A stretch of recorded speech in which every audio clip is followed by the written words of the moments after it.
നമസ്കാരം. എൻ്റെ പേര് ശ്രേയ ആൽവി. ഞാൻ ലിറ്റിൽ ഫ്ലവർ വിദ്യാനികേതൻ സ്കൂളിലെ 9ാം ക്ലാസ് വിദ്യാർത്ഥിനിയാണ്. കൊച്ചക്കൻ്റെ ഇടത്തിലേക്ക് ഒരിക്കൽ കൂടി എല്ലാവർക്കും സ്വാഗതം. പറന്നു പറന്നു വരുന്നുണ്ട് പിറന്ന നാളിൻ്റെ കഥകൾ. പ്രിയ DCL കൂട്ടുകാരെ, അന്ന് രാത്രിയിലാണ് ആശുപത്രിയിലേക്ക് പോയത്.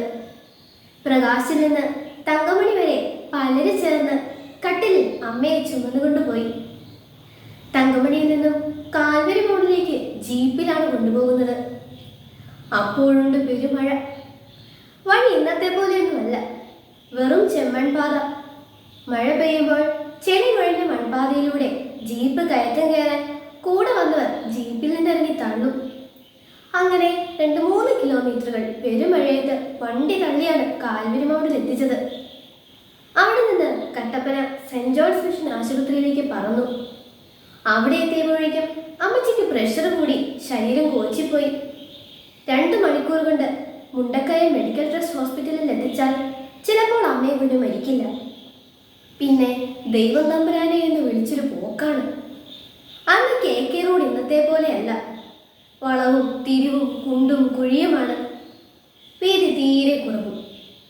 അങ്ങനെ പറന്നു പോകുമ്പോൾ അമ്മയുടെ ബോധം പോയി. എല്ലാവരും ജീപ്പിലിരുന്ന് നിലവിളിച്ചു, കൊന്ത ചൊല്ലി പ്രാർത്ഥിച്ചു.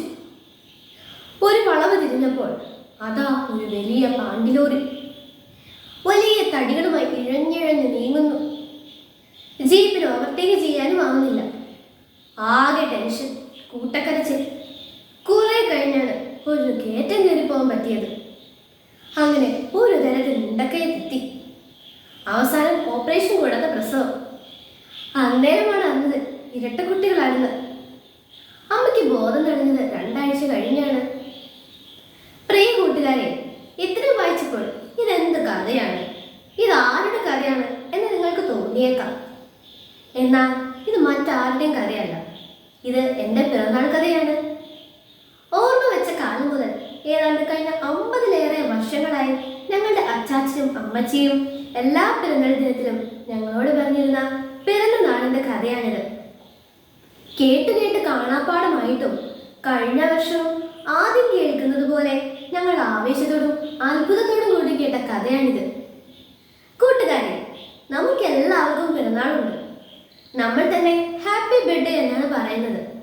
എന്നാൽ നമ്മൾ പിറന്ന നാൾ ആർക്കാണ് ഹാപ്പി ബർത്ത്ഡേ ആകുന്നത്? പിറന്ന നാളിൽ നമുക്കത് ഹാപ്പി ബർത്ത്ഡേ ആയിരുന്നോ? എന്നിട്ടും നമ്മൾ ചീവീട് കഴിയുന്ന പോലെ നീണ്ട വായ നിലവിളിക്കുകയായിരുന്നല്ലോ. പിറക്കുമ്പോൾ കുട്ടി കരയണം.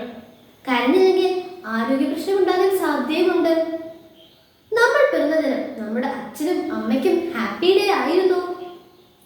ഇത് വായിക്കുന്ന നിങ്ങൾ ഒന്നറിയണം. നിങ്ങൾ ഇന്ന് ഹാപ്പി ബർത്ത്ഡേ എന്ന് വിളിക്കുന്ന നിങ്ങൾക്ക് ഓർമ്മയില്ലാത്ത ആ ദിവസത്തിന് ഒരു കഥയുണ്ട്. ചിലപ്പോൾ നിങ്ങളുടെ പപ്പയും മമ്മിയും നിങ്ങളോട് പറഞ്ഞിട്ടുണ്ടാകും. ചിലപ്പോൾ നിങ്ങൾ കേട്ടിട്ട് പോലും ഉണ്ടാകില്ല. നിങ്ങളുടെ ജീവൻ സുരക്ഷിതമായിരിക്കാൻ, നിങ്ങളുടെ ജീവിതം സന്തോഷഭരിതമാകാൻ നിങ്ങൾ അറിയാതെ മാതാപിതാക്കളും മറ്റുള്ളവരും ഏറ്റെടുത്ത കണക്കില്ലാത്ത കഷ്ടപ്പാടുകളുടെ ഓർമ്മയാണ് നമ്മിൽ പലരും ഹാപ്പി ബർത്ത്ഡേ എന്ന് വിളിക്കുന്നത്. വളരുമ്പോൾ നമ്മൾ പിറവി നൽകിയവരെ മറന്നേക്കാം. എന്നാൽ അവർ മറക്കില്ല. നമ്മൾ പിറവിയും നമ്മൾ അറിവിനും സുബോധത്തിനും മുമ്പ് കാട്ടിക്കൂട്ടിയ അസഹനീയമായ സകല വിക്രിയകളും അവർ ഒരിക്കലും മറക്കില്ല. ഇന്ന് അച്ചാച്ചൻ മരിച്ചതിന് ശേഷമുള്ള ആദ്യത്തെ പിറന്നാളിലും 1ാമത്തെ ഹാപ്പി ബർത്ത്ഡേയുടെ ഓർമ്മകൾ പറന്നു വരുന്നുണ്ട്. ഈ ദിനത്തിലെ കാറ്റലകളിൽ പോലും മുഴങ്ങുന്നുണ്ട് ആ ശബ്ദം. നിങ്ങളുടെ ജനനത്തിൻ്റെയും ജീവിതത്തിൻ്റെയും കഥകൾ ഇന്ന് തന്നെ ചോദിച്ചറിയാൻ തുടങ്ങുക. അത് കേൾക്കാൻ സമയം കൊടുക്കുക. അപ്പോൾ നിങ്ങൾ അറിയും നിങ്ങൾ എങ്ങനെ ഇന്നത്തെ നിങ്ങളായെന്ന്.